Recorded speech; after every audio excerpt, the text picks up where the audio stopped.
Sa pagtawag kay Tata Montejo ni Jepoy, doon nga ay tinungo ng tatlo ang ilog sa ibaba ng talon. Malayo pa lang sila. Kakaiba na ang nararamdaman ni Tata Montejo nang may napansin si Mamay Ato na nagkukubli sa bawat puno ng nyog na nandun. At yung mga mata ng bawat nilalang na yon ay nagniningas o namumula at nanlilisik na nakatitig lang sa kanila. Takip silim na ng mga oras na yun. Mga kabagis, umpisahan ng paganahin ang ating mga imahinasyon sa paki ng subscribe button. Salamat! Nang may napansin din si Tatay Ador na mga gumagapang na mga hayop mula sa ilog, at lahat yon ay nasa pampang na ng ilog. Gumagapang ang mga yon papalapit kung saan andun sila, kasi tumigil sila eh. Nang silang tatlo ay mapansin na may mga nagmamatsyag sa kanila, at si Tata Montejo naman ay may nararamdaman na kakaibang aura sa paligid. Bukod pa sa mga nilalang na nasa mga puno. Mukhang kasama nila ang leader nila. May isang malakas na nilalang na nandito at nararamdaman ko ang presensya niya, sabi ni Tata Montejo. Dala naman ni Tatay Ador ang kanyang sundang na ginamit niya nung napalaban sila sa mga sigbin. At yung kawit naman ay na kay Mamay Ato. At may dala naman na isang latigo itong si Tata Montejo. Pero hindi naman nila matansya kung gaano karami ang mga nakapalibot na nilalang sa kanila. Kasi nakakubli ang mga yun sa mga puno. Nang biglang nagsalita si Tata Montejo. Ano ba? Hanggang ganyan na lang ba kayo? Tatatlo lang naman kami. Marami kayo. Huwag kayong matakot. Di kami nananakit. Pumapatay lang kami ng aswang. Nang may nagsalita na isang nilalang, napasubang sa wika ni Tata Montejo. Masyado ata kayong kumpiyansa, mga Ginoo. Triple ang bilang namin sa inyo. Mga kasama, huwag na kayong magtago. Tatatlo lang sila.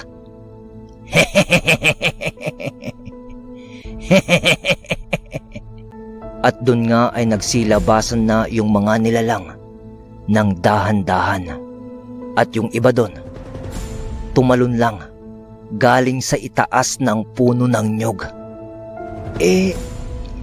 Isipin nyo, kung normal kang tao, sa taas nun, siguradong pilay ka pagbagsak mo, o kaya naman, siguro patay ka na. Pero ang mga yon, hindi. Parang mga pusa ang pagbagsak ng mga paa nun sa lupa. At ayon pa kay Mamay Ato, mukhang tao lang naman ang mga to. Kaso maiitim ang kulay ng mga balat nito. At namumula ang mga mata. Mahahabang kuko at matutulis na ngipin. Na parang sa pusa din. Kaso palakihin mo lang. Napakarami ng bilang ng mga to. Isama mo pa yung bawat buhaya na alaga ng bawat isa sa kanila. At ayon kay Mamay Ato, nasa 18 ang bilang ng mga yon. Tapos idagdag mo pa yung mga buhaya. Kung sa tubig yung labanan nila. Tang, napakarami nila. Mukhang tagilid tayo dito. Salita ni Mamay Ato. Huwag kayong mag-alala. Kayang-kaya natin ang mga to. Mahihina lang sila pagdating sa pakikipagkumbate. Lalo na't wala sila sa tubig.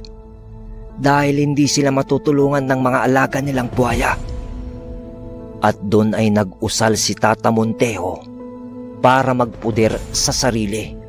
At tinapik niya rin sa magkabilang balikat itong mag-ama para makasigurado. Kasi nga tatatlo lang sila na makikipaglaban sa mga nilalang na yon, na nakapalibot na nga sa kanila nang nag-umpisa ng kumilos itong mga nilalang na ayon kay Jepoy ay mga agalon. Nang may biglang umatake sa kanilang tatlo na unang 5, mabilis yun na mga tumatakbo habang patalon-talon papalapit sa kanila. At dun ay naghanda agad itong tatlo kasi hudyat na yun ng umpisa ng laban. At nang makalapit na sa kanila yung mga nilalang at nagbabadyang umatake gamit ang matutulis nilang kuko, agad na iwinasiwas ni Tata Montejo ang kanyang latigo. At taga naman nitong mag-ama sa mga nilalang na sumugod sa kanila. Agad nilang napaslang ang mga yun. Tapos nun ay umangil ang mga kasamahan ng mga aswang at dun ay sabay-sabay na itong umatake sa kanila. Maganda kayo! Ato! Huwag mo munang tatawagin ng San Telmo. Ha? Tang? Tsaka ako na ipapaliwanag sa'yo. Sundin mo na lang ako. Pag-aapurang pag-uusap ng dalawa. At dun nga ay patuloy pa rin sa pakikipaglaban itong tatlo sa mga agalon. Nang biglang nakarinig si Tata Montejo at Mamay Ato ng isang sigaw. Ah! Si Tatay Adorion, nasaksak ito ng mahahabang kuko ng isang aswang na umatake sa kanya. At tinamaan siya nito sa kanyang tagiliran. Pero naitabla niya yon. Napatay niya yung aswang. Kaso malalim ang tamang tinamo nito, kaya nahihirapan na si Tatay Ador na gumalaw. Marami pa ang nilalang na nakapalibot sa kanila. Ador! Tatay! Ato, tandaan mo yung bilin ko sa'yo. Huwag kang mag-alala. Akong bahala sa tatay mo, sabi ni Tata Montejo. Nang makita naman ni Mamay Ato na nasa malubhang kalagayan ang kanyang ama, ay nanggigigil ito sa galit. Pero kahit ganun, ay sinunod niya ang bilin ni Tata Montejo na wag munang tatawagin ang kambal na San Telmo. Pero nang nabitawan niya ang kawit na hawak niya dahil sa kaguluhan, nung natiklop nito ang kanyang palad, ay may naramdaman siya na mainit sa magkabilang braso niya at gaan sa katawan. At doon ay sinugod niya ang mga natitira pang nilalang. Balibag, sipa, suntok. Yon ang ginawa ni Mamay Ato sa bawat nilalang na nalalapitan niya sa kanyang pag-atake. Sa maniwala kayo't hindi, agad na nanghihina at napaparalisa ang bawat tamaan ng pag-atake ni Mamay Ato. Sa mga sandaling iyon ay parang hindi na normal ang ipinapakitang kakayahan ni Ato. Dahil sa maiksing minuto ay natalo nila ang mga to dahil din sa ipinamalas niya. Kaso meron pang natira na nasa 5 ang bilang. At meron silang kasama na isang nilalang na naiiba ang itsura kaysa sa kanila. Nagsalita si Tata Montejo. Gabunan! Gabunan yan! Mag-iingat ka, Ato! Pagkumpas ng kamay nitong aswang na gabunan, agad na sumugod yung 4 nitong kasama patungo kay Mamay Ato. Mga agalon iyon. Pero mabilis lang naman yon na nagape ni Mamay Ato sa pamamagitan ng malalakas na suntok at tadyak lang. Nawawalan na sila ng malay yung mga sumugod sa kanya.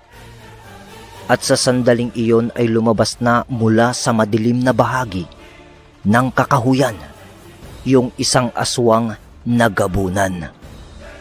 Pero nang makita ito ni Tata Montejo, yung mukha nitong aswang, ay nagimbal at nagulat ito nang dahil sa isang pamilyar na itsura. Rael! Apo! Ikaw ba yan? At doon ay napatingin kay Tatay Montejo itong aswang na si Rael, habang nasa kalahating estado ng pagiging isang gabunan pa lamang. Dahil magpapalit pa lang sana ito ng anyo. Doon ay parang umamo ang itsura nito nang makita niya ang matanda. Kita yun ni Mamay Ato. Kasi iilang metro na lang ang layo nun sa kanya. Nang biglang lumapit itong si Rael kay Tata Montejo at bigla na lang itong lumuhod. At unti-unti itong bumalik sa pagiging tao. Umiiyak na ito. Sabay wika niya ng, Lolo Onti, patawarin niyo po sana ako. Di ko ginustong maging ganito. Napakarami kong nang naging kasalanan sa inyo. Naiintindihan kita, Apo. Tumayo ka. Sana ay patawarin mo rin ako sapagkat naging pabaya ako. Kaya namatay ang mga magulang mo. Di ko sila nagawang iligtas sa kamay ng mga aswang. Pangungusap ni Tata Montejo sa kanyang apo. Matagal na yun, Lolo. Matagal na yun. At wala po kayong kasalanan sa lahat ng nangyari. Ako po ang may kasalanan. Kasi di ko kayo pinakinggan sa lahat ng payo nyo sa akin, Lo. Tulungan nyo po ako. Tulungan nyo po ako. Ayoko ng ganito. Sambit ni Rael kay Tata Montejo habang umiiyak. Naging emosyonal ang mga sandaling iyon ng pagkikita ng maglolo. Nang may biglang isang nilalang na mabilis na lumilipad patungo sa kanila. Nakita ni Mamay Ato at ni Tata Montejo yon. At nang makalapit na to sa kanila, ay bigla nitong dinagit si Rael at inilipad papalayo sa kanila. Wala namang nagawa itong dalawa kasi napakabilis nung pangyayari. Bigla na lang kasing sumulpot yung nilalang sabay dagit kay Rael. Pinagmasdan na lang ng dalawa yon habang lumilipad papalayo na dala si Rael. Kasi alam nilang di nila kayang habulin yon nang biglang tinawag ni Tata Montejo si Mamay Ato. Ato! Ang tatay mo! Tawag ni Tata Montejo. Kasi sa sobrang pagkaabala ni Mamay Ato sa pakikipaglaban, yung ama niya pala. Napawi ka pa ito sa kanyang sarili ng, ang tatay nga pala. At doon ay agarang lumapit si Ato sa kanyang ama. Nang makita niya to, nang hihina ito at namumutla na dahil marami ng dugo ang nawala dito. Kaya agad na silang nagmadali na umuwi sa bahay o lugar ni Tata Montejo. Nang habang naglalakad na sila ng paapura papalayo sa ilog, ay napasulyap si Mamay Ato sa pampang ng ilog. At sa di kalayuan, ay nakita niya ang maraming hayop na gumagapang papalayo na sa ilog. Yun yung mga buhaya na alaga ng mga agalon. Umalis na ang mga to matapos mamatay ang kani-kanilang mga amo. Ngunit napaisip pa noon ng mabilis si Mamay Ato. Iniisip niya kung ano yung nilalang na dumagit sa aswang na kanyang nakaharap. At sabay noon ang sobrang pag-aalala nito sa kanyang ama. Mabilis na umuwi itong tatlo habang maraming bagay ang naglalaro sa isipan ni Mamay Ato. At nang marating na nila ang tahanan ni Tatay Montejo, ay agad na inihiga nitong dalawa itong si Tatay Ador sa isang papag sa loob ng kanilang bahay. Nang mapansin nitong dalawa na sobrang dami na pala ng dugo na nawala kay Tatay Ador. Sa kadahilan ng putlang-putla na talaga ito, na tila ba hindi nakakayanin ng katawan nito na magtagal sa ganoong kalagayan. Napakalalim kasi ng sugat na natamo nito mula sa kuko ng aswang. At dun nga sa bahay ni Tata Montejo, nakatabi pa rin si Mamay Ato sa kanyang ama na nakahiga na nga sa papag. Sa sandaling iyon, habang nasa isang bahay naman sina Nay Consuelo at Notnot, dalawang kubo kasi iyon. Dun sa kubo kung saan nandun sina Nay Consuelo, dun dapat titira pansamantala ang pamilya ni Tay Ador na kumpleto. Sana. Kaso, Tay, pakatatag ka ha. Huwag mo kaming iiwan ni nanay. Gagaling ka, Tay. Anak, alagaan mo ng mabuti yung nanay at kapatid mo. At tahakin mo ang tamang landas kasama sila. Nagawa pang tumingin ni Tay Ador kay Tata Montejo na nasa kabilang bahagi na gilid naman ng papag. Tata Montejo, mukhang hindi na po ako tatagal. Meron lang po akong isang kahilingan. Ano yun, Ador? Gabayan niyo po sana ang aking pamilya. At huwag niyo po silang pababayaan. Ador, oo. Makakaasa ka, Ador. Alanganin na salita ni Tata Montejo. Kasi pati siya, siyempre, hindi pa katanggap-tanggap kasi na mamamatay na si Tay Ador. Tay, huwag ka namang magsalita ng ganyan. Ano ka ba? Gagaling ka. Andyan pa si Notnot. Di mo na makikita yung paglaki niya. Sa salitang yun ni Mamay Ato, ngumiti lang ang kanyang ama at pilit na itinaas ang kamay nito at hinawakan ang kanyang muka.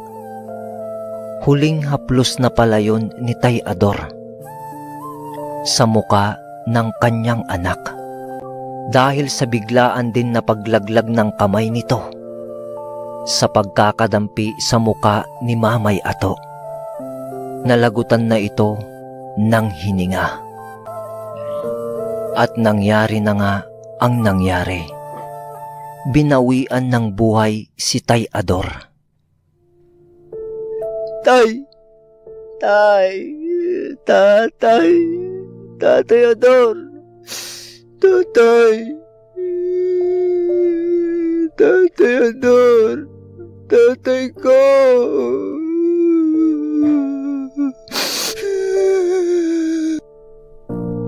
Namatay nga ang ama ni Mamay Ato ng gabing iyon.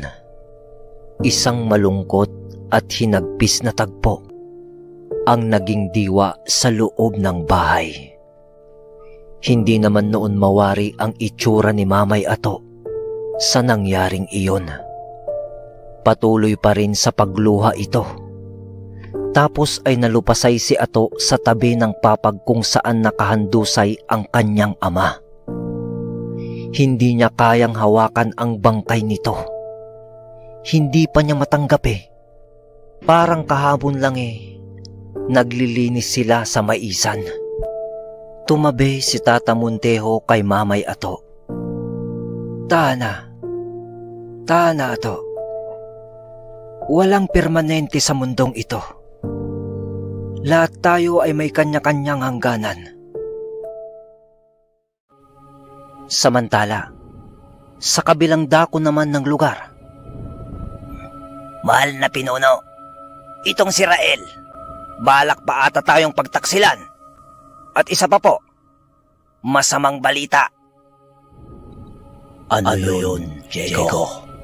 Magkasama po si Montejo at ang binatang may hawak ng mutya ng San Telmo. At isa pa, Pinunong Clavio, humihingi si Rael ng tulong sa kanyang lolo Montejo. Ha? Ano? Buhay pa ang tandang si Montejo. Pero wala nang magagawa ang lolo niya, Diego. Hindi na niya kayang tanggalin ang sumpa ng pagiging aswang sa kanyang katawan. Kamatayan lang ang magiging sagot. Nang nagsalita na si Rael, kung ganun, bakit di niyo pa ako patayin? Dahil kung hindi, kayang-kaya ko kayong talikuran at ang aking pagiging aswang. Ngayon na lamang kung buhay pa ang aking lolo, nasa kanya pa rin ang katapatan ko. Handa ko silang tulungan, kahit pa nangangahulugan iyon na kayo ay makakalaban ko. Huwag kang mag-alala, Rael. Isa ka lang mahinang gabunan kumpara sa akin. At saka, meron ka pang pakinabang, kaya di pa kita pinapatay. Diego, itali mo yung taksil na yan at ikulong mo. Magagamit natin siya laban sa kanila. Tugon ni Clavio.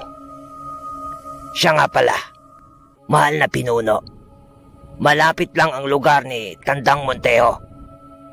Sa may talon, sa ibabang bahagi ng kambal na bundok, sa may hilagang kanluran.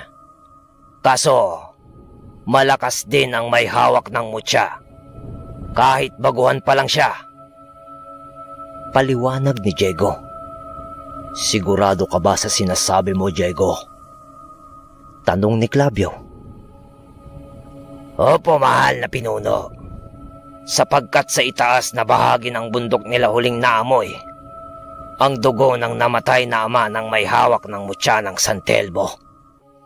Kaso, hindi nila masigurado kung saang bahagi ng bundok dahil may mga kasamang tagabulag ang matanda sa bundok.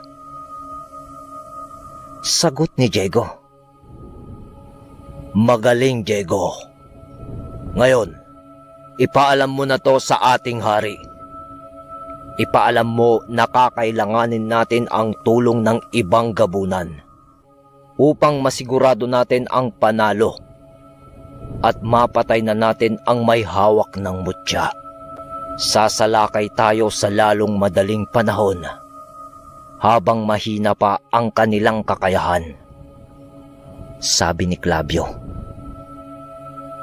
Samantala, sa kabilang dako, habang nagaganap ang napipintong pagsalakay ng mga aswang sa lugar ni Tata Montejo, madaling araw na ng mga oras na to. Kailangan nang malaman ng nanay mo at ng kapatid mo ang mga nangyari. Sige ho, Tatang. Sambit ni Ato habang lumuluha. At nung nasabi na nga ito sa dalawa, malapit lang yung kubo na yon. Gaya ng inaasahan, halos maglupasay ang mag-inang si Notnot at Nanay Consuelo nang makita nila ang walang buhay na katawan ni Tatay Ador. Sa pag-iyak ni Notnot at ni Nanay Consuelo, Nay, patawarin niyo ako, Inay. Bunso, dahil po sa kapabayaan ko, namatay ang itay. Di ko siya nagawang proteksyonan. Paninisi ni Ato sa kanyang sarili. Ano bang nangyari, Ato? Di naman agad makapagsalita itong si Mamay Ato sa kung ano ba ang nangyari sa kanyang ama. Kaya't si Tata Montejo na ang nagpaliwanag sa kanyang ina. Consuelo, habang nakikipaglaban kami sa mga aswang, ay di namin napansin. Medyo napalayo na kami sa isa't isa, kaya di namin nagawang bantayan ang isa sa amin. Kaya't di namin namalayan ang pag-atake ng aswang kay Ador, dahilan upang masaksak ito at magtamo ng malalim na sugat. At sa pag-agos ng dugo sa natamo nitong sugat, ay ang siya nang ikinamatay niya. Patawarin mo kami, Consuelo. Pinilit ko rin na isalba ang buhay niya. Kaso, marami ng dugo ang nawala sa kanya, kaya di na kinaya ng kanyang katawan. Hustisya. Hustisya, Tata Montejo. Gusto ko silang gantihan. Sabi ni Nanay Consuelo. Ito namang si Notnot ay umiiyak na lang sa tabi ng kanyang nanay. Huminahon ka, Consuelo. Mas lalong lalala ang sitwasyon kung magpapadalos-dalos tayo. Naiintindihan kita, Consuelo, sa gusto mong mangyari. Huwag kang mag-alala. Darating din tayo dyan. Sa ngayon, isipin muna natin ang pag-aasikaso sa bangkay ng iyong asawa. Hindi pa ito ang tamang oras para kumilos tayo. Para kalabanin sila. Kailangan ko pang sanayin si Ato para palakasin ang pangangatawan niya at espiritual ng diwa. Upang sa ganon ay makasabay siya sa hiwaga at kapangyarihan ng mutyang hawak niya. Bukas na bukas din, kailangan nating ilibing ang katawan ni Ador sa may gitna ng baryo nang maging ligtas ang kanyang bangkay sa mga berbalang. Ikinalulungkot kong sabihin, pero kailangan nating gawin ito. Di natin pwedeng patagalin ang lamay dahil mas magiging delikado. Baka biglang sumugod ang mga aswang sa atin habang mahina pa ang may hawak ng mutya ng San Telmo. Nagseryoso ang muka ni Tata Montejo. Sabay harap kay Ato. Isantabi mo muna ang iyong kalungkutan. Ato, kailangan mong maghanda kahit sa loob lang ng 1 linggo. Magsasanay na tayo mula bukas. Sa pagpunas ng luha ni Ato. Opo, Tata Montejo. Sagot niya. Sumang-ayon na rin itong mag-iina na ilibing agad ang katawan ni Tay Ador para nga sa ikabubuti ng sitwasyon. Kahit palabag sa kalooban ng mag-iina ang nais ni Tata Montejo, ay agad naman nitong sinang-ayunan ng mag-anak. Kinabukasan, pagputok ng araw, ay agad na nilang inilibing ang bangkay ni Tatay Ador na halos ilang oras lang ang lumipas pagkatapos nitong mamatay. Ramdam ko ang inyong pagdadalamhati sa pagkawala ni Ador. Ngunit kailangan natin itong gawin para sa kapakanan nating lahat. Consuelo, umuwi na kayo ni Notnot at magpahinga muna kayo. Maiiwan muna kami ni Ato dito. Ato, handa ka na. Uumpisahan na natin ang iyong pagsasanay. Sige, Tata Montejo. Sagot ni Ato. At dun nga ay nag-umpisa na tong dalawa para sa pagsasanay ni Mamay Ato upang palakasin ang pangangatawan nito at patatagin ang sarili at mapag-ibayo pa ang kakayahan ng mutya na kanyang tangan. Wala namang masyadong paggambala sa mga panahong ito dahil tumagal yon ng halos 2 buwan. Ang pagsasanay ni Mamay Ato.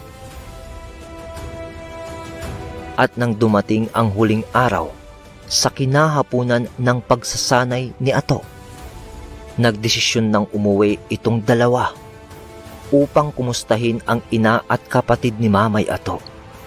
Naabutan naman nila na nagwawalis ng bakuran itong si Nanay Consuelo. at naglalaro naman si Notnot. Nang makita naman ni Nanay Consuelo itong dalawa, nagalak ito sa paglapit nila sa kanya at yinakap ang kanyang anak na si Ato. Sabay na pumasok ang mga to sa bahay. Nagtimpla ng kape si Nanay Consuelo para sa dalawa. Agad na kinumusta ni Nanay Consuelo ang naging pagsasanay ni Mamay Ato. Habang nagkakape na itong dalawa, dun ay nag-umpisang magkwento si Mamay Ato patungkol nga sa naganap niyang pagsasanay. Ayon kay Mamay Ato, sa kwento niya sa kanyang ina, nakasampung ulit siyang nagpanhik-panaog sa isang matarik na bundok. Lumangoy ng pasalungat sa ilog. Humila ng napakalaking bato papaitaas ng bundok. Pero lahat ng yon ay napagtagumpayan ni Mamay Ato. At sa pag-uwi nga nito, kita ni Nanay Consuelo ang malaking pagbabago sa kanyang anak na si Ato. At parang naging mas magulang na ang isip nito. Naging mature kumbaga. Hindi yung magulang na marunong man lamang Naging matipuno rin ang pangangatawan ni Ato. At makikita mo pa sa mga braso at katawan ni Mamay Ato ang hirap na dinanas nito sa kanyang pagsasanay, sapagkat napansin din ni Nanay Consuelo ang mga peklat nito sa katawan. Nang lumipas pa ang mga araw, nang nasa maisan si Mamay Ato at Tata Montejo sa kabilang bundok kung saan sila dating nakatira, habang naggagapas sila ng mga palay upang gawing bigas sa pamamagitan ng pagbayo ng lusong. Hapon na ng mga oras na yon at papalubog na ang araw. Papauwi na itong dalawa nang may naramdaman na kakaiba itong si Tata Montejo at sumimoy ang di kaaya-ayang amoy ng hangin. Nakakasulasok ang amoy nito at halo-halo ang presensyang nararamdaman nitong dalawa sa itaas ng bundok. Kinakain na ng dilim ang paligid ng mga oras na to. At napasulyap si Mamay Ato sa maisan nang may nahagip ang mga mata nito na isang nilalang na gumagalaw-galaw mula sa maisan. Tang, mukhang may pumapalibot sa atin Ramdam ko marami sila. Wika ni Ato. Ganon din ang nararamdaman ko, Ato. Kaya maging alisto ka. Huwag mong ibababa ang depensa mo hanggang makauwi tayo. Opo, Tang. Tugon ni Ato. Pero sa pag-uwi na sana ng dalawa, buhat ang palay na ginapas nila na nakasilid sa malalaking sako, biglang may humarang sa kanila. Pampabagat iyon. Isang napakalaking baboy at meron pang papalapit na 5 patungo sa kanilang kinalalagyan. At nang masipat naman ni Mamay Ato ang itaas ng maisan, ay may mga nilalang na lumilipad-lipad doon. Pero hindi yun ibon At pagtingin naman nila sa baba, may mga parang bayawak doon na gumagapang. Parang ang sinusukol sila. Yung wala silang lulusutan. Binitawan ni Tata Montejo ang nagapas nitong palay. Animal! Putragis talaga! Natambangan tayo, Ato! Dahan-dahan naman na ibinaba ni Ato ang buhat niya ring palay. Sabay wika nito ng, Tang, tama lang yan. Kailangan nilang pagbayaran ang pagpatay nila sa aking ama. At eto na ang unang pagkakataon na hinihintay ko. Salamat at sumugod sila. At sila na ang lumapit. Salita ni Ato na mas naging tiwala na sa kanyang sarili. Parang malaki ang ipinagbago ng katauhan niya sa kanyang pagsasanay ng maiksing panahon at pagkamatay ng kanyang ama. Siguro malaki ang naging epekto nun. Parang siya na kasi yung tatayong haligi ng tahanan eh. Hindi na siya yung dating lalampalampang Ato na parang di pa alam ang ginagawa. Sumang-ayon si Tata Montejo sa sinabi ni Mamay Ato. Alam kasi nito ang nais ni Mamay Ato. At yun ay ang tawagin ang kanyang mga mutya upang subukan na rin ito sa pagkakataon na yun. At sa pagsambit ni Mamay Ato sa salita,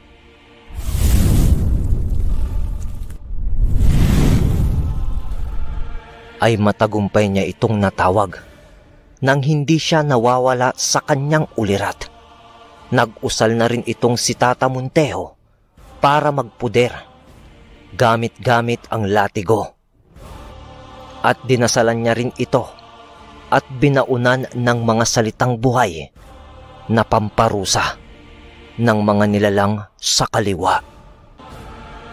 Nang nag-angil na ang mga malalaking baboy sa harap nila at nag-umpisang sumugod. Matalino itong si Ato. Kumilos agad ito at inutusan ang dalawang apoy na kanyang mutya na sila ang lumaban sa mga lipad na aswang na ayon kay Tata Montejo ay mga mandurugo. Agad naman na tumalima yun sa kanya.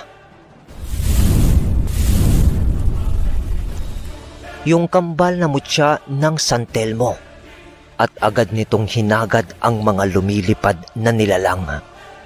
Yung dalawa naman ay nakipagbunuan na sa mga aswang na nasa anyong baboy na sumugod sa kanila.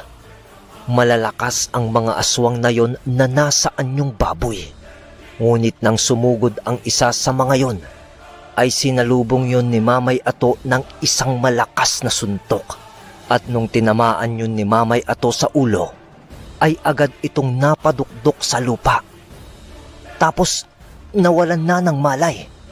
At si Tata Montejo naman ay napansin ang iba pang aswang napapasugod na sa kanila. At yun ay ang mga abwak. Hinarap niya ang mga yon. At pagkasalubong niya sa isa sa mga yon, hinataw niya ito ng kanyang latigo. At nagpagulong-gulong ito dahil sa nadaramang sakit mula sa latigo ni Tata Montejo. Nasa 7 ang bilang ng mga abwak na yon. Sa kaganapan naman kay Mamay Ato, ay halos nag-aalangan na sumugod ang mga baboy ramong aswang sa kanya dahil sa nakita nilang pagpatay ni Mamay Ato sa isa sa mga yon. At sa naganap namang paghabol ng kambal na San Telmo sa mga aswang na lumilipad, ay isa-isa itong bumagsak sa lupa habang nagliliyab ang mga katawan nun. Halos nasa 10 ang bilang ng mga aswang na lipad o mandurugo. Ngunit walang nagawa ang mga yon nang habulin ang mga to ng kambal na apoy, kundi ang umiwas sana para hindi masunog. Tinangka pa nga ng iba doon na salakayin sina Mamay Ato at Tata Montejo. Ngunit sinasalubong ito ng kambal na San Telmo bago pa man sila makalapit sa dalawa. At doon ay nasisilaban sila at nagliliyab. Tapos ay bumabagsak na nga sa lupa at tuluyan ng namamatay. At sa naganap naman na pakikipaglaban ni Mamay Ato sa mga baboy ramong aswang, ay mabilis niyang nagapi ang mga yon. Sapagkat pagkatapos mawalan ng malay ang mga yon, ay isa-isa nitong tinutuluyan ng patayin sa pamamagitan ng pagtarak ng sundang na dating hawak ng kanyang ama sa mga puso nun. Sa kalapit na dako naman kay Tata Montejo, Sa mga abwak na hinarap nito ay di maipinta ang mga itsura ng mga yon habang hinahataw at ginagarote ng latigo. Nagsitakbuhan na ang iba doon dahil sa takot, dahil sa latigo ni Tata Montejo na may nakakarga namang usal. Nagapi nila yung mga kaharap nilang aswang dahil sa mga abilidad nilang taglay. Ngunit nagtamo si Tata Montejo ng mga galos dahil sa bilang ng abwak na nakaharap nito. Sa mga oras naman na yon, ang mga aswang na lipad ay tuluyan ng naging abo sa apoy ng kambal na San Telmo. Umuwi na ang dalawa dahil sa maghahating gabi na ng mga oras na yon. Ngunit bago sila tuluyang umuwi, ay sinilaban muna nila ang mga bangkay ng mga aswang na yon. Nanghihina naman ng mga oras na yon si Tata Montejo nang dahil sa pagod at dahil na rin sa katandaan. Kaya nagwika si Mamay Ato na kung pwedeng mamahinga muna sila saglit dahil sa marami pa rin silang dadalhin na mga nakasakong palay. At habang namamahinga sila at pinapanood ang mga nasusunog na katawan ng mga aswang, ay nagwika si Mamay Ato. Tang, tama kayo sa sinabi nyo. Hindi pala birong magtaglay ng kakayahan na hindi rin maipaliwanag ng iba. May karampatan talagang obligasyon ang bawat nakukuhang kapangyarihan sa katotohanan man ng buhay o sa espiritual. Pinangarap ko lang naman to dati para kay Notnot, para mapagaling ang kapatid ko at makatulong lang. Pero bakit ganito? Parang tampulan na ako ng gulo. Ay, buntong hininga ni Tatay Montejo. Hindi sila titigil hanggat di ka nila napapatay. Ato, maging ako ay damay na rin dahil sa pagtulong ko sa inyo. Kaya hanggat nabubuhay ka at meron pang mga aswang dito sa lalawigan, dahil malaki ang takot nila sa mutya na hawak mo, pinapaniwalaan kasi nila na baka ikaw ang maging mitya ng buhay nila. Sabay tayo ni Tata Montejo. Tumayo naman si Mamay Ato at sabay nang naglakad itong dalawa. Bit-bit ang mga palay nilang nagapas sa isang parte naman ng lalawigan. Mahal na hari, ikinalulungkot ko pong sabihin sa inyo, nagapi ang ating mga mandirigmang aswang ng tagapagmana ng mutya, kasama nung matandang si Montejo. Sumbong ni Clavio. At isa pa, mahal na Haring Maximo, mukhang may kaalaman na ang may hawak ng mutya kung paano gamitin yon, sapagkat walang nagawa sa kanya ang isa sa pinakamalakas nating kauri. At sasabihin ko, Pinunong Maximo, mabilis na yung nagapi. Maximo ang ngalan ng hari nila, ang hari ng mga gabunang aswang na namumuno sa lahat ng uri ng aswang sa lalawigan. Ganun pa, kailangan nating makaisip ng plano. Umpisahan nyo nang hanapin ang lugar ni Tata Montejo. Nababalot yon ng malakas na sabulag, kaya galingan nyo ang paghahanap dito. Kailangang masira ang pundasyon ng sabulag para mapasok natin ito. Masusunod po, mahal na hari. Tugon ni Clavio. At nang gabi nga na yon, ay nag-umpisa ng kumilos ang mga panig ng kaliwa upang hanapin ang baryong tahanan ni Tata Montejo, kung saan din dun nakatira ang pamilya ni Mamay Ato. Samantala, Sa panig naman ni na Mamay Ato, nung gabing nakauwi na sila ay mas pinili muna ni Mamay Ato na sa bahay ni Tata Monteo siya tumuloy upang tulungan ang matanda para gamutin ang mga sugat nito. Pero bago yon ay naglinis muna sila ng kanilang mga katawan sapagkat puro sila putik ng mga sandaling iyon dahil sa naganap ang mga labanan nila sa mga aswang sa isang banda ng palayan na malambot ang lupa at mga bago pa lang na sumusuloy na mga palayan. At pagkatapos malapatan ng lunas ang mga sugat ni Tata Monteo, ay nagpasya nang umuwi si Mamay Ato sa kanilang tahanan. At sa pag-uwi niya, ay nadatnan pa niya ang kanyang ina, nagising pa. Parang hinihintay siya nito. Pagpasok naman niya ng bahay, ay agad siyang ipinagtimpla ng kape ng kanyang ina at nagwika ng, "Nak, kumusta ang paggapas niyo ng palay ni Tata Monteo? Ginabi na kayo ah." Tanong ni Nanay Consuelo. Sumagot si Mamay Ato. "Oo nga, Nay. Medyo naparami po kasi yung nakuha naming palay ni Tata Monteo. Kaya natagalan po kami." "Ah, ganun ba anak? Sige, pagkatapos mo niyang kape mo, magpahinga ka muna. Alam kong pagod ka." Hindi na naubos nun ni Mamay Ato ang kanyang kape at nagtungo na ito sa kanilang silid ni Notnot upang matulog. Di niya na sinabi na napalaban sila sa mga aswang sa kabilang bundok at nasira ang ilan sa kanilang mga pananim kasi ayaw na nitong mag-alala pa ang kanyang Nay Consuelo.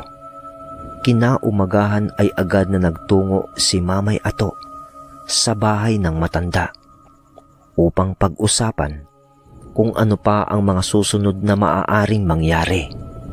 Nang makita naman siya ni Tata Monteo. "Oh, Ato, Iho, ang aga mo ah. Halika, tuloy ka muna. Nag-almusal ka na ba?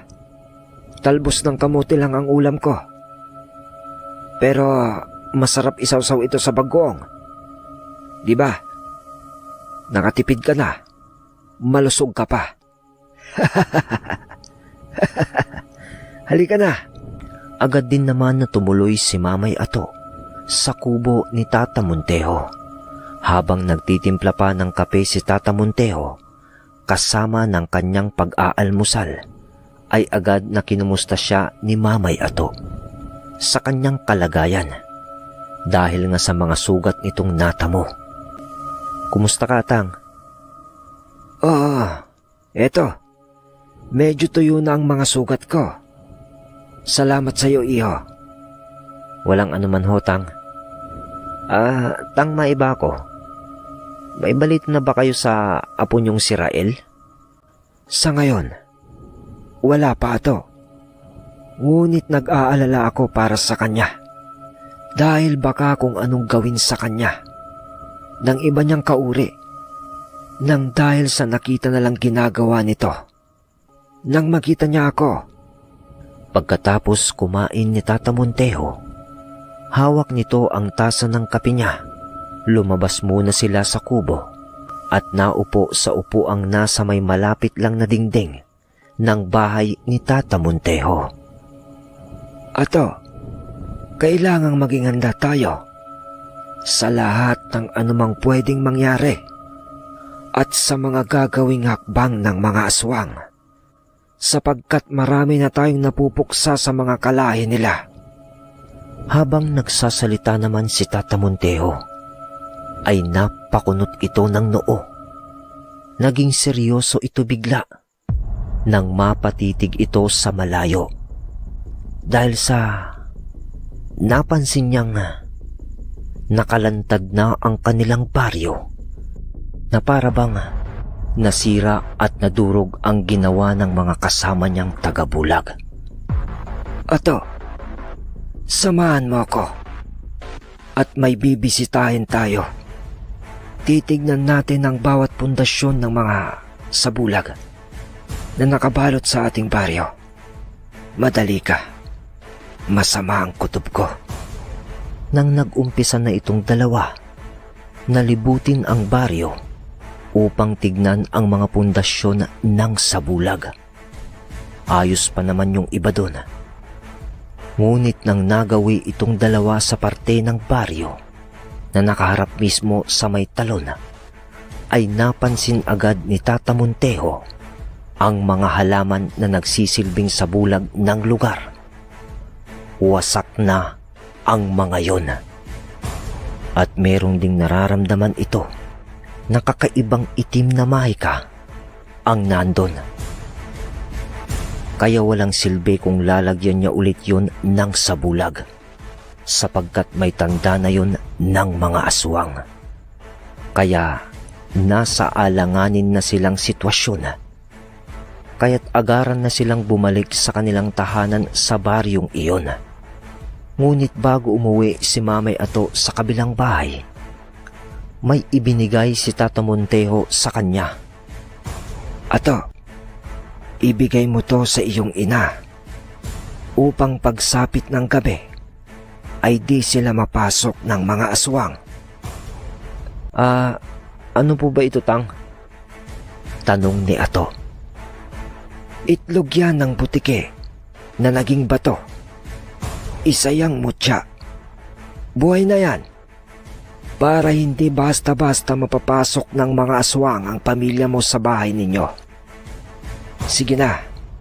Ako na ang bahala sa iba nating kabaryo. Lalagyan ko ng sabulag ang bawat bahay dito. Kasama na yung sa inyo. Madali ka, Ato.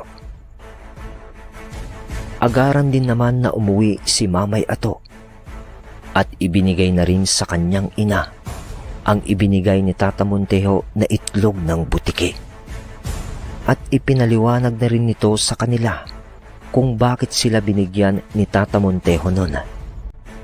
Naintindihan din naman agad yon ni Nanay Consuelo. Kinahapunan, papalubog na ang haring araw. Inaya muna ni Tata Montejo si Mamay Ato na puntahan ang isang malaking puno sa gitna ng kanilang baryo, malapit sa puntod ni Tatay Ador. Nang dahil sa kailangan nila yung gawin upang tawagin ang kanilang mga gabay at humingi ng tulong. At nang marating na nila ang malaking puno, ay nagwika si Tata Montejo. Ato, sabayan mo kong magdasal ng taimtim upang matawag natin ang ating mga gabay at makahingi tayo ng tulong sapagkat malakas ang mga aswang na makakaharap natin sa pagsapit ng gabi. At doon nga ay sabay na nagdasal itong dalawa para tawagin ang kanilang mga gabay. At nang matawag ni Tata Montejo ang kanyang gabay, ay namangha si Mamay Ato nang makita niya yun. Ayon kay Mamay Ato, isa yung uri ng engkanto na tikbalang. Ngunit may mga sungay ito at nagliliwanag na kaanyuan. At sa mga paa niya ay may usok na itim na pumapalibot sa bawat isa dito. Ito ang aking gabay, Ato. Isa siyang hari ng mga tikbalang na may lahi ding diwata. At ang pangalan niya ay Jugo. Ngayon, Ato, tawagin mo na ang iyong gabay upang sabay na natin silang makausap, upang makahingi na ng tulong. Sige po, Tang. Maiksing sagot nito. At nang tawagin ni Mamay Ato ang kanyang gabay, ay may namuo na isang apoy sa himpapawid at lumitaw ang isang diwata na may maamong mukha at nagniningas ang mga kasuotan nito na gawa sa apoy. Iyon si Agne. Di naman nagulat noon si Tata Montejo nang makita niya yun. Dahil sa maraming beses na niya yun nakita. Mula pa nung ginabayan pa nito ang kanyang apong si Rael. Ikinagagalak ko uling makita ka, kaibigan kong Agne. Ganon din ako, Montejo.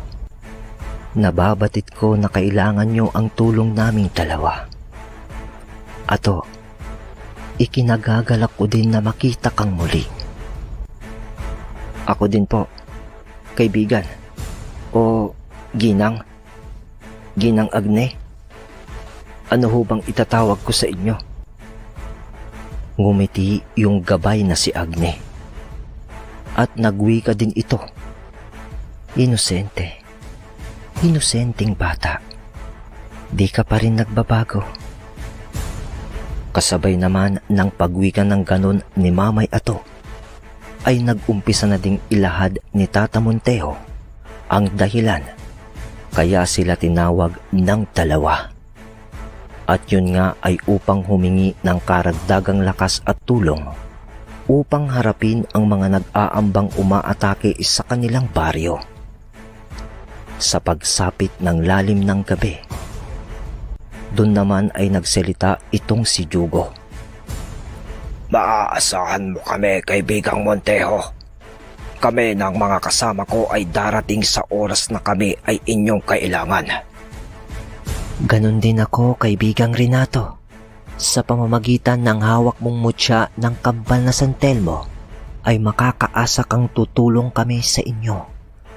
Tawagin mo lang ng sabay ang ngalan ng kambal na apoy at itaas ang sundang na hawak mo upang mas maging epektibo itong sandata laban sa mga aswang na inyong kakaharapin. Magmula kasi nung mamatay si Tatay Ador ay yung sundang na ang ginamit ni Mamay Ato na pinalitan lang ng puluhan na tansong nililok. Pagkatapos naman ng paghingi nila ng tulong sa kanilang mga gabay, ay nagdesisyon na rin sila na umuwi sapagkat magtatakip silim na ng mga oras na yon. Ilang minuto lang ang lumipas ay nakauwi na rin agad itong dalawa. Mas pinili na lang ni Tata Montejo na dun na lang tumuloy sa bahay nila Mamay Ato upang mapaghandaan ang anumang magiging pag-atake ng mga aswang. Sa mga oras naman na yon ay meron ng sabulag ang mga kabahayan doon sa baryo at binilinan na rin ni Tata Montejo na wag silang lalabas ng bahay hanggat di nag-uumaga. Paglipas pa ng ilang oras, medyo maliwanag ang kapaligiran. Dulot ito ng sinag ng bilog na buwan. Sa di kalayuan, may mga natatanaw na si Mamay Ato na mga nilalang na lumilipad sa may ibabang bahagi ng may talon. Tanaw yun sa kanilang kubo. Dahil nasa buka ng bahagi lang sila ng baryo at tanaw ang talon kapag sisilip ka sa bintana. At may mga tumatalon-talon sa bawat puno mula doon, patungo sa kanilang baryo. Tang, mukhang nandito sila, sabi ni Ato. Tara na Ato, at sa labas na natin sila hintayin upang walang ibang madamay pa, sapagkat tayo lang naman ang pakay nila. Sige po, Tatang. Nay, Bunso, dumito muna kayo sa loob ng bahay at kahit anong mangyari o kahit ano pang maririnig nyo, huwag kayong lalabas ng kubo hanggang hindi sumisikat ang araw. Mag-iingat ka, anak. Mag-iingat ka. Nag-aalalang sabi ni Nay Consuelo. Oo nga kuya, mag-iingat kayo ha. Uwi ka naman ng batang si Notnot. Opo, Inay. Bunso, huwag kayong mag-alala. Matatapos na ngayong gabi ang sigalot na to, na dulot ng mga demonyong aswang na yan. Sige po, Nay. Bunso, alis na kami. At doon ay yumakap muna si Mamay Ato sa kanyang ina at kapatid. Bago sila lumabas ni Tata Montejo, dala noon ni Mamay Ato ang sundang ng kanyang ama at ang latigo naman kay Tata Montejo.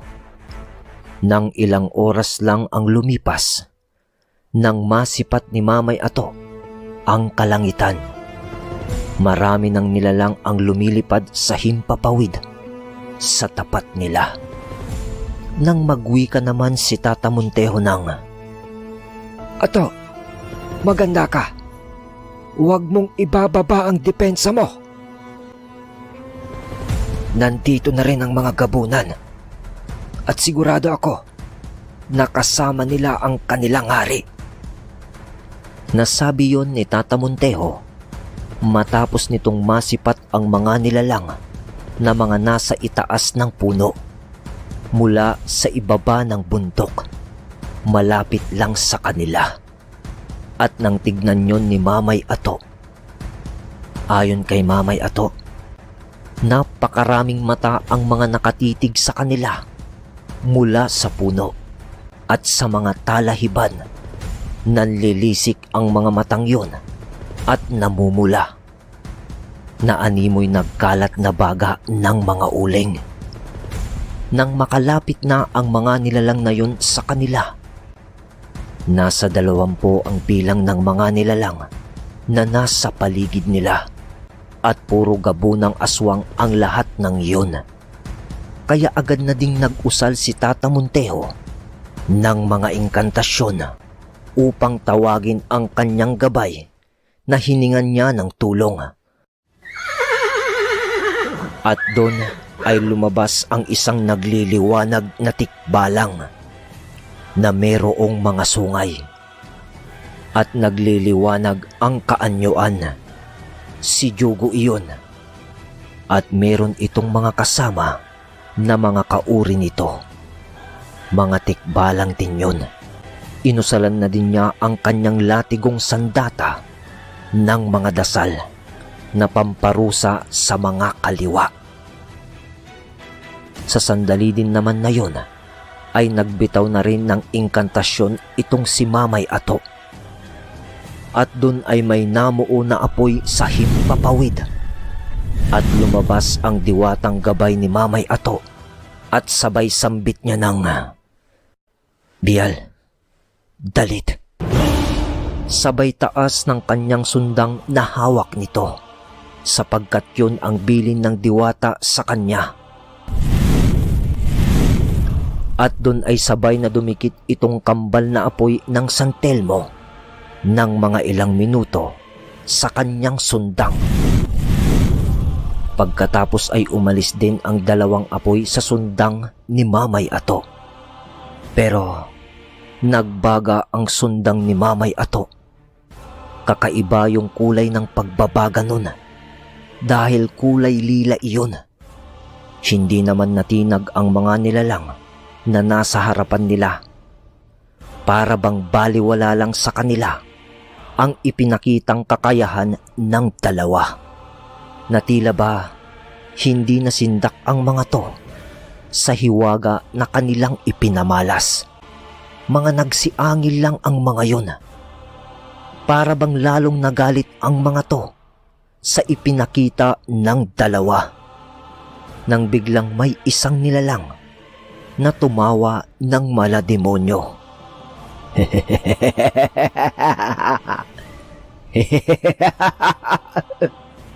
Si Clavio yun, at nagwika ng, Hindi ba kayo natitinag sa bilang namin, hatanda? At ikaw, binata, isuko mo na ang mutya para wala nang dumanak na dugo dito. Tumugon naman agad itong si Mamay Ato. At bakit ko naman gagawin yun? Kayo at ng mga kasama nyo ang pumatay sa tatay ko. Sa pagkakataong ito, hindi na ako magpipigil at pagbabayaran nyo ang pagkitil sa buhay ng aking ama. Hindi ito paghihiganti, pero isang katarungan. Huwag kang mag-alala. Magkikita na kayo ng iyong ama ngayong gabi.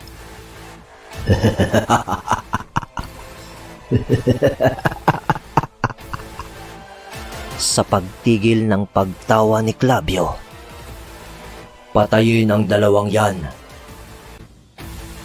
At doon ay sumugod na ang ilan sa mga aswang na nasa paligid nila. Gaya ng dati, yung kambal na apoy ang humagad sa mga aswang na lipad sa utos ni Mamay Ato. Sa pagsugod naman ng mga aswang kay Mamay Ato at Tata Montejo, kumustura agad ang dalawa ng pang-opensa. Ato, talasan mo ang mga mata mo. Mabibilis ang mga yan. Di gaya ng mga una nating nakaharap na aswang. Opo, Tatang, sagot niya. Sa mga sandali naman na yun, ay nagbabadya na ring sumalakay ang iba pang aswang sa kanila. Nang magwika si Tata Montejo sa kanyang kaibigang engkanto na kanyang gabay. Jugo, kayo na ang bahala sa iba. Sambit ni Tatay Montejo sa gabay. Masusunod, aking kaibigan. At ilang segundo lang ang lumipas nang umatake na nga ang iba pang aswang sa dalawa. Di naman agad yun nakalapit sa dalawa, sapagkat hinarap sila ng mga engkantong kasama ng gabay ni Tata Montejo. Sa mga oras naman na yun, ay sumugod na rin ang mga natitira pang aswang na nasa itaas ng puno. Napakarami ng mga to, kaya hindi ito kinaya ng mga engkantong kasama nila, sapagkat kung sa bilang ay lamang ang mga aswang sa kanila. Kaya't kumilos na itong dalawa para sumaklolo sa mga kasama nilang engkanto. Nang may sumugod kay Mamay Ato na isang aswang na ayon sa paglalarawan ni Mamay Ato ay meron itong nakausling bunganga na may mahahabang pangil, maiitim na balahibo at kulay ng balat, matutulis na kuko, patulis na mahabang tenga at namumulang mga mata. Sa pagsugod naman ng nilalang na yun, ay agad na sinalubong ng saksak yun ng nagbabagang sundang ni Mamay Ato. Tumagos iyon sa katawan ng aswang, at nang hugutin yun ni Mamay Ato, ay nakahakbang pa ng papaatras ang nilalang na yun. Ngunit agad itong bumagsak sa lupa. At pagbagsak ng nilalang na yon, agad ding bumulwak ang dugo nun sa kanyang bibig at namatay.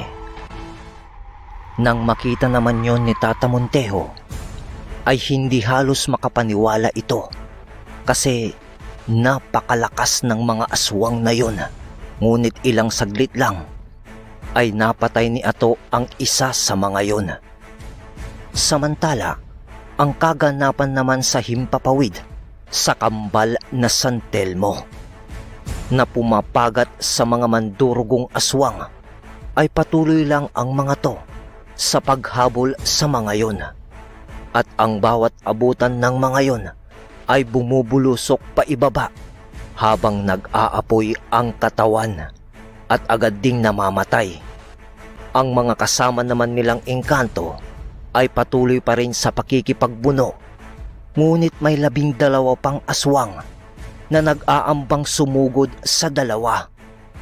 At nag-aangil ang mga yon at umaalulong na para bang nag-uusap ang mga yon sa kanilang mga dialekto. Nang magsalita ang isa sa mga yon, "Si Clavio, kumusta ka na, Tandang Montejo?" "Buhay ka pa pala. Di ka natuluyan sa ginawang barang sayo ng asawa ng aming hari. Ngunit magwawakas na ang buhay mo ngayong gabi, kasama ang binata."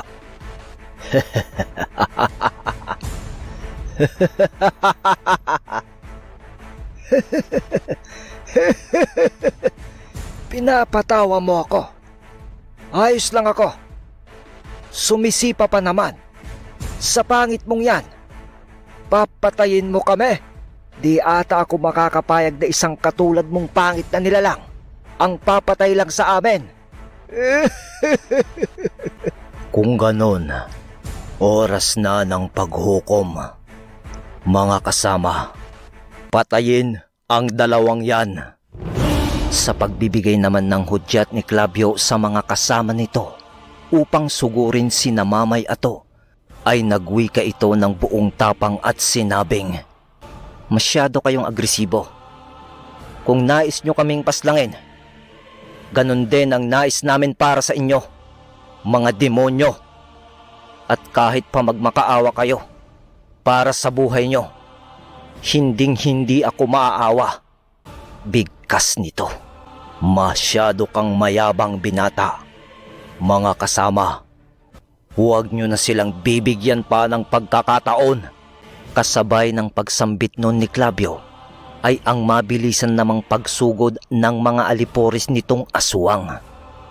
At nang makalapit na ang mga aswang na yun sa dalawa, doon na rin nag-umpisa ang madugong labanan. Hampas dito, hampas doon, ang ginawa ni Tata Montejo sa pagwasiwas ng kanyang latigong merong dasal. At sa bawat abutin nun, ay agad na namimilipit sa sakit sa natatamo ng mga aswang mula sa latigo ni Tata Montejo. Kay Mamay Ato naman, pagsugod na pagsugod ng isang aswang sa kanya, ay kaagad niya itong tinaga at naputol ang isang braso nun. Yung gagamitin ng aswang sana para siya ay saksakin sa mga kuko nito. Kung pababagalin natin ang ating mga imahinasyon, naiwan na yon sa ere ang kanyang braso dahil sa pagputol ni Mamay Ato. At may isa pang umatake kay Mamay Ato na nanggaling mula sa itaas dahil lumundag yon patungo kay Mamay Ato. Ang ginawa naman ni Mamay Ato ay hinawakan niya ang kanyang sundang ng dalawa niyang kamay at pumustura ito nang nakatutok ang sundang sa nilalang na lumundag patungo sa kanya. At nang malapit na sa kanya ang nilalang, sinalubong niya ito ng saksak mula sa itaas at dunay bumaon sa katawan ng aswang ang sundang ni Mamay Ato sa dibdib nun. Halos sumagad sa puluhan ng sundang ang katawan ng aswang na yon sa lakas ng kanyang buwelo at puwersa naman ng pagsaksak ni Mamay Ato. At dun ay bumagsak ang aswang na yon sa lupa na naghihinalo at bumubulwak na ang dugo sa kanyang bunganga. Tinadyakan naman yon ni Mamay Ato upang mahugot ang sundang niya sa katawan ng aswang na yon. Nang masulyapan naman ni Mamay Ato yung isang aswang na naputulan niya ng braso, tatakbo na sana ito. Ngunit mabilis itong nilapitan ni Mamay Ato at inundayan ng saksak sa liig. At kinambyo pa niya yon dahilan upang mapugutan ng ulo yung aswang.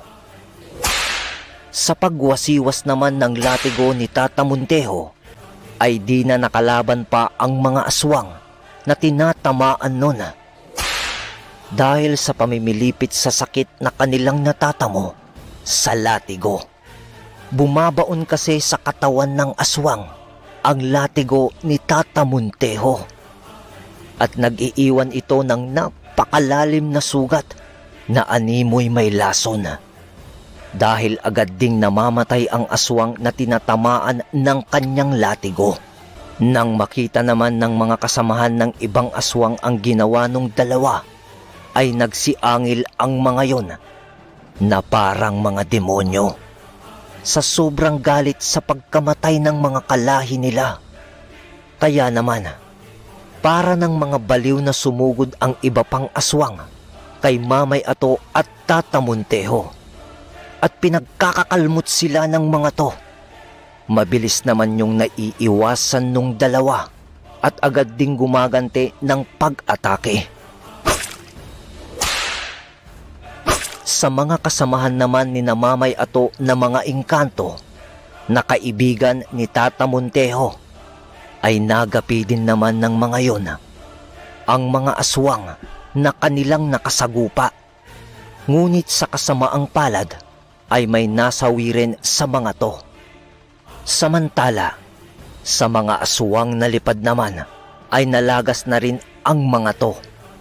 Dahil kahit anong gawin na pag-atake ng mga aswang na lipad sa kambal na apoy, ay di nila ito kinakaya. At sa halip ay nagliliyab ang mga katawan ng mga aswang na nadidikit sa bawat isa sa kambal na San Telmo. Nang mabilis na lumipad ang isang aswang patungo kay Clavio. Si Diego yun, na isang mandurugo. Naalala nyo? Na siya nga yung dumagit kay Rael. Nang di napansin ni Diego na hinabol pa rin siya ng kambal na apoy. Kaya't sa pagtigil ni Diego ay tinupok siya ng kambal na San Telmo habang sinasambit ang salitang, "Pinuna! Pinuna! Pinuna!" Namatay na si Diego. Hanggang si Clavio na lang ang natira at may kasama pa itong isang alipores na para bang may hawak na isang tao. Nang lumitaw mula sa dilim ang nilalang na yon, ay nakita ni Tata Montejo ang pamilyar na muka. Nakagapos ito, pati yung kamay at paa niya. Hawak ito ng isang aswang na nasa anyong tao pa. Sa pag-aakala ni Mamay Ato na alipores pa yon ni Clavio, nagkamali siya sapagkat may putong na korona yon na gawa mula sa buto ng tao mula sa likod. Yun yung korona nun, ayon kay Mamay Ato. Si Maximo iyon, ang hari ng mga gabunan. At sa paglitaw ng hari ng mga gabunan mula sa dilim, ay napansin ni Mamay Ato at Tata Montejo na napakarami namang nilalang ang lumabas mula sa dilim. At mga nasaan yung tao pa ang mga yon. Tanging si Clavio lang ang nasa estado ng pagiging aswang sa mga oras na yon. Nang magwika ang hari nila na si Maximo, "Ngayon, mamili ka, tanda. Isusuko niyo ba ang mutya kapalit ng buhay ng apo mo? O papatayin na namin siya kasama kayo?"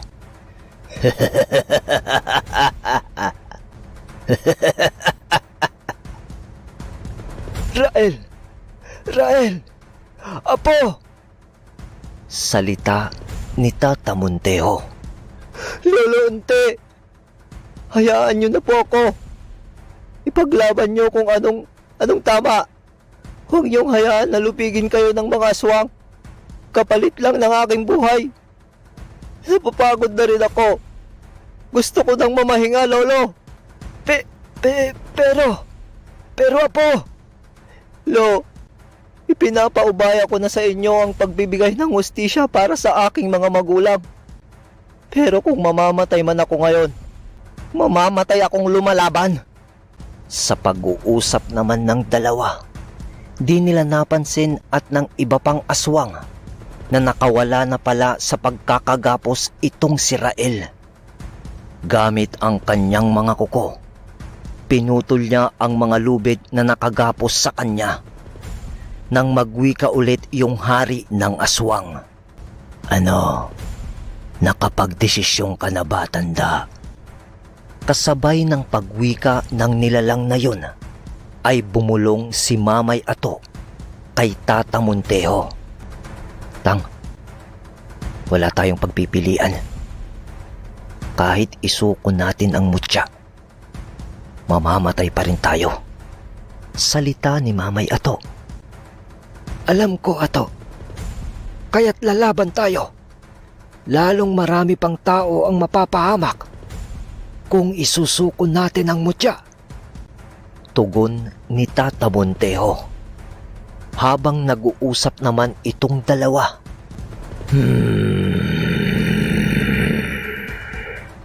Hinihintay ko ang desisyon nyo. Sa pagwika naman ni Maximo nun, ay kaagad na sumagot itong si Mamay Ato.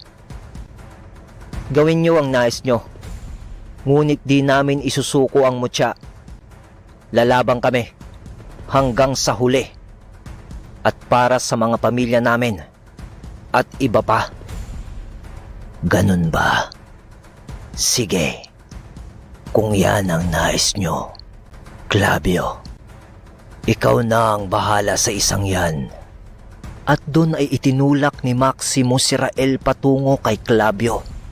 Ngunit nang hawak na ni Clavio si Rael at nag-aambang sasaksakin na sana nito, ay nagulat ito nang nahawakan siya ni Rael sa magkabilang balikat niya.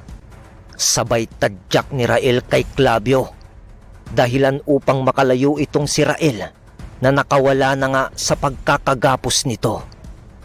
At nagpalit na ito ng anyo bilang isang gabunang aswang. At si Clavio naman ay sumalumpak sa mga kasama nitong aswang dahil sa pagtadyak sa kanya ni Rael. At sa pagpapalit naman ng anyo ni Rael, ay tumakbo ito patungo kay Tata Montejo. At nang papalapit na ito sa dalawa, ay sasalubungin pa sana ito ni Mamay Ato ng saksak. Ngunit pinigilan siya ni Tata Montejo. Wag Ato! Wika niya. At doon ay natigilan itong si Mamay Ato sa gagawing pagsaksak sana kay Rael. At nang tuluyan ng makalapit sa kanila si Rael, ay nagwika ito ng, Lalaban ako sa halili niyo, Lolo. Sa mga tagpo naman na yon ay umalulong itong si Maximo. At kasabay naman ng pag-alulong na yon ni Maximo, ang pagpapalit ng anyo ng mga kasama nito bilang mga gabunang aswang. Napakarami ulit ng bilang ng mga aswang na yon at napakababangis ng mga itsura nito. Sabay-sabay na umaangil ang mga yon. Ilang segundo lang yon sa pagbibigay ng hudyat ng hari ng mga aswang at sa pagkumpas ng mga kamay nito patungo kina Mamay Ato at Tata Montejo kasama si Rael, ay sabay-sabay na umatake ang mga aswang, na sa mga sandali naman na yon ay naghanda na din itong dalawa, pati si Rael, sa ginawang pagsabay-sabay na pagsugod sa kanila ng mga aswang. Sa tulong naman ng gabay ni Mamay Ato na si Agne, na nagbibigay ng kapangyarihan sa kambal na apoy, at sa kanyang sundang na hawak ay sumanib ang kambal na apoy at lalo pa itong nagbaga ng husto.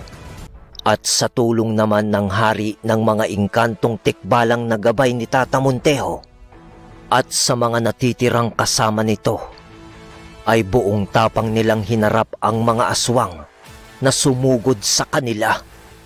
At sa pagsasalubong ng dalawang panig, ay dalawa agad ang napatay ni Mamay Ato sa pagwasiwas niya ng kanyang sundang. At nagsisipaggulong naman ang tinatamaan ng latigo ni Tata Montejo. At doon ay nakaharap naman ni Rael si Clavio.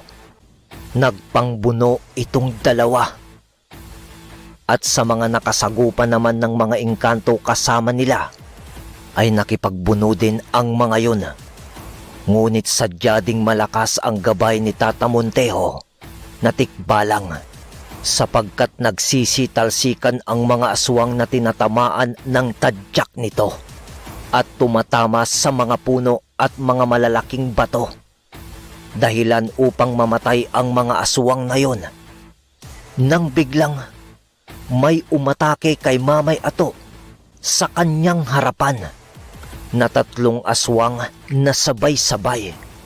Sabay naman nun ang pagliyad nito para iwasan ang atake sa kanya.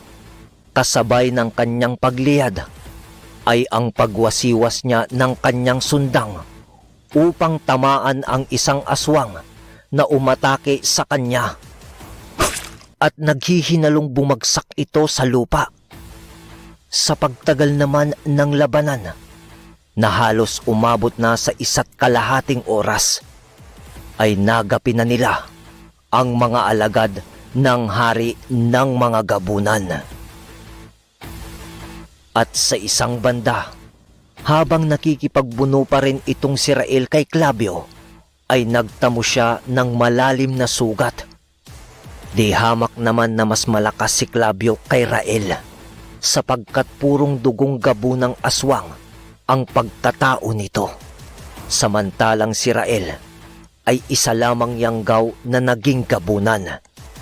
Kaya't sa paglalaban nila ni Clavio ay napas lang si Rael. Nang mapas lang naman ni Clavio si Rael, ay umalulong ito. Tapos ay tumitig ng masama sa dalawa at mabilis nitong sinugod si Mamay Ato at sunod-sunod na pag-atake ang ginawa nito sa pamamagitan ng pagkalmot ng malalaki niyang kuko. Mabilis naman yung naiiwasan ni Mamay Ato dahilan upang di siya matamaan nito. Nang makakita ng pagkakataon si Mamay Ato para umatake, ay inundayan niya ito ng taga. Nakaiwas naman ng bahagya itong si Clavio. Ngunit inabot siya ng taga ni Mamay Ato sa kanyang braso dahilan upang maputol yon. Natigilan naman si Clavio sa pag-atake niya kay Mamay Ato sa pagkaputol ng isa niyang braso. At nag-angil itong galit na galit kay Mamay Ato. Nang mga oras naman na yon, ay hinayaan na lang ni Tata Montejo si Mamay Ato na siya ang makipaglaban, sapagkat mas pinili niya na tunguhin ang bangkay ng kanyang apo. Labis-labis ang pagdadalamhati ni Tata Montejo sa madali ang pagkakita niya ng kanyang apong si Rael na isa ng bangkay. Sa pag-angil naman ni Clavio kay Mamay Ato ay agad ulit itong sumugod. Ngunit sa pagkakataon naman na yon ay para ng lantang gulay itong si Clavio. Dahil wala na sa direksyon ang mga ginagawa nitong pag-atake. Kaya't inundayan na ito ng saksak ni Mamay Ato. Dahilan upang tuluyan na itong mamatay habang tumatagas ang dugo sa kanyang bunganga. Nang may narinig si Mamay Ato mula sa di kalayuan na isang angil na malademonyo. Hindi ako makakapayag na sa kamay mo, binata, magwawakas ang aming lahi. Ipapaalam ko sa iyo ang tunay na kapangyarihan bago ka mamatay sa mga kamay ko. Habang nagpapalit ng anyo ay binibigkas yun ni Maximo. At nung nakapagpalit na ito ng anyo, ay lumabas ang malademonyo nitong itsura. Ayon sa paglalarawan ni Mamay Ato, itsurang aso ito, ngunit malaki ang pangangatawan. Nakausli ang nguso na may mahahaba at matutulis na pangil, pulido at matutulis na kuko na may kahabaan din. Mapupula ang mga mata at may nakausling mga buto sa bawat siko nito na napakatulis.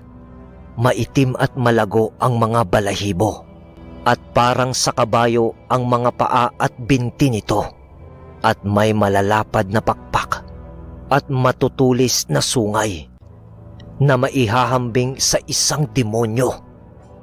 Nakakapangilabot ang itsura nun ayon kay Mamay Ato. Nang makita naman yon ni Tata Montejo, Iyan pala ang tunay na kaanyuan ng hari ng mga gabunan. Mag-iingat ka, Ato. Ramdam ko ang bigat ng presensya ng itim na mahikang bumabalot sa kanya. Nang biglang mabilis na inatake nitong nilalang si Mamay Ato, di niya napansin yon kasi sobrang bilis ng pag-atake. Kaya't sa pagkalmot sa kanya nito ay bumaon ang mga kukunon sa balikat ni Mamay Ato, dahilan upang tumilapon siya papalayo. Nang mag-aambang aatake muli itong nilalang sa pagtayo ni Mamay Ato, habang hawak ang sundang, sa pagkakita naman ni Agne kay Mamay Ato, nag-anyong apoy itong si Agne.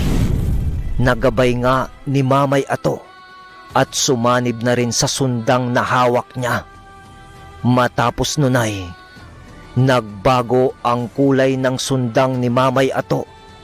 Nagbabaga na ito na kulay pula at umaapoy na kulay asul.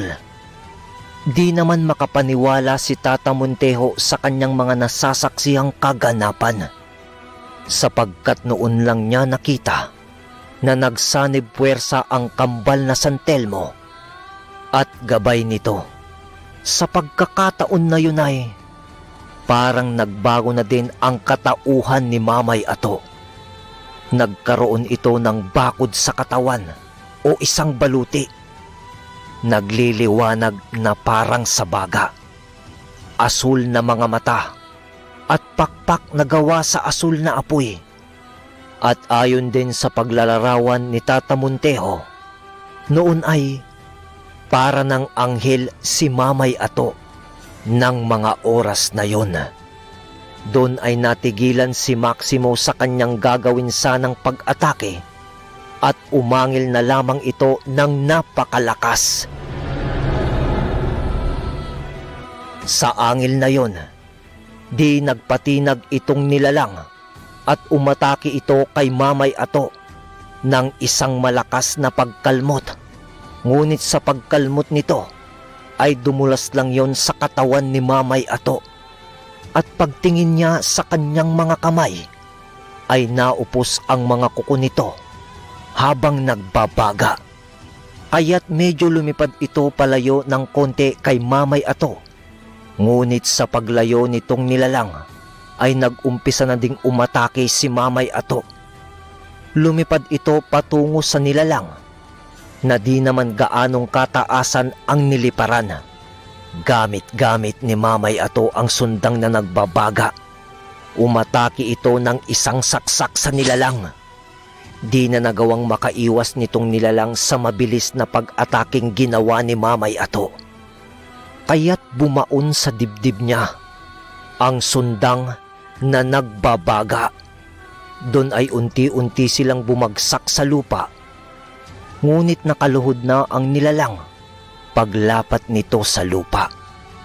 Habang nakaluhod yun sa lupa, ay nakabaon pa rin sa dibdib nito ang sundang na nagbabaga ni Mamay Ato.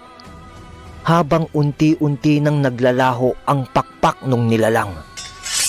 Paghugot ni Mamay Ato ng kanyang sundang, ay bumulwak ang dugo nung nilalang sa kanyang bunganga. Ngunit nanatili itong nakaluhod.